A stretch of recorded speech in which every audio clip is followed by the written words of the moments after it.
Hi student, 12th standard பொருளியல் first lesson 7th question பொதுவான விலையின் தொடர் உயர்வை குறிப்பிடும் கருத்து டேஸ் ஆகும். ஆன்சர் பணவீக்கம். 8th question பொருளாதார கொள்கையின் அவசியத்தை குறிப்பிடுக. ஆன்சர் மேலே கூறப்பட்ட அனைத்தும். 9th question ஒரு பொருளாதார அமைப்பின் அடிப்படை பொருளாதார நடவடிக்கைகளை குறிப்பிடுக. ஆன்சர் உற்பத்தி மற்றும் நுகர்வு. 10th question ஒரு பொருளாதார அமைப்பில் காணப்படுவது. ஆன்சர் மேலே கூறப்பட்டுள்ள அனைத்தும்.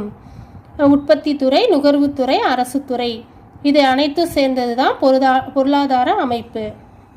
11th question எந்த பொருளாதார அமைப்பில் உற்பத்தி உரிமை தனியாருக்கு மட்டுமே உள்ளது. ஆன்சர் முதலாளித்துவ அமைப்பு. 12th question பகிர்வில் சமத்துவத்தை கடைபிடிக்கிற பொருளாதார அமைப்பு டேஸ் ஆகும். ஆன்சர் சமத்துவ பொருளாதார அமைப்பு. தேங்க்யூ.